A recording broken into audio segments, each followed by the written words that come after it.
I mean, so then. I'm not kidding you about your multiplication tables. I know, and You I need need, to. I know, I you need do to learn need them. to learn them. It's okay later on to pick up a calculator and say, well, you know, I want to tell you, for years and years and years. Granny, you're not that old. Oh, but I am. But because I started at 12 years old.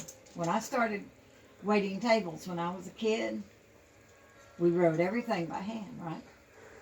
HB, FF, hamburger french fries. Hamburger french fries? Yeah, HBFF. What does that stand for? HB hamburger, FF french fries. All right. Next to it, say it was $1.95. Say I had a cheeseburger for $1.85 or $2.05, whatever. T, 50 cents, because back then that's how cheap it was. All that had to be itemized, and then at the bottom I had to figure it all up by hand in my head, write it all down, add the tax, figure out the tax table on it. If it was back then, it was probably like 3%.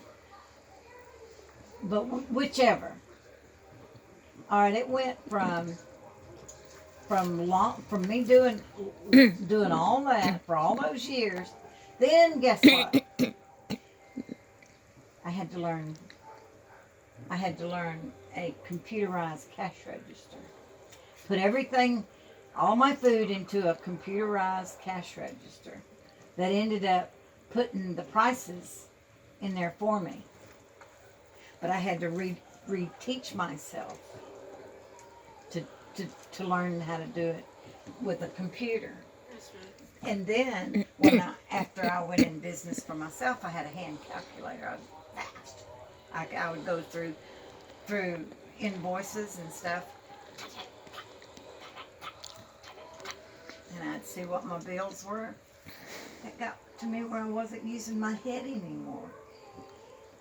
Could remember all kind of telephone numbers. Now what do we have now? A button. Everything has been taken away. You're not using this anymore, your mind. It's programmed and you just hit a button. You see what I'm trying to tell you? I despise what they've done to education, because you're not learning.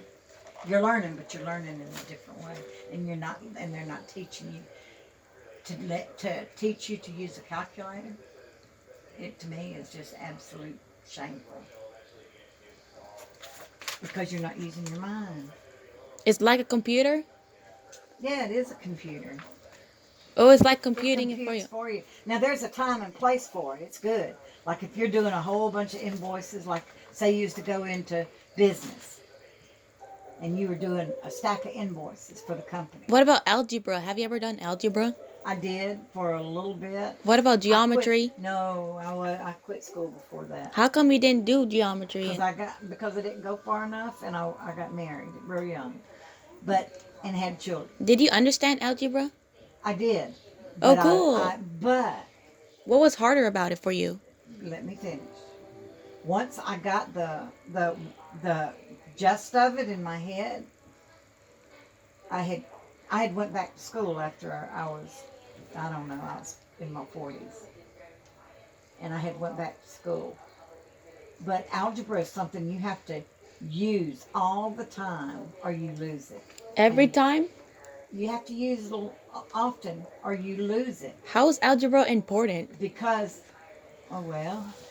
I could never see any reasoning in it. But if you're in, there is things in some. The only time you'd need to know it is if you were a math teacher. If you were a math teacher or in science or something that did with numbers. Because I know a preacher that I followed. He was a genius. But a genius? Yeah, but he also knew that Bible like the back of his hand. Back of his hand? That's just figure of speech. You better go eat. That's better. Can I go make my toast now? Yeah.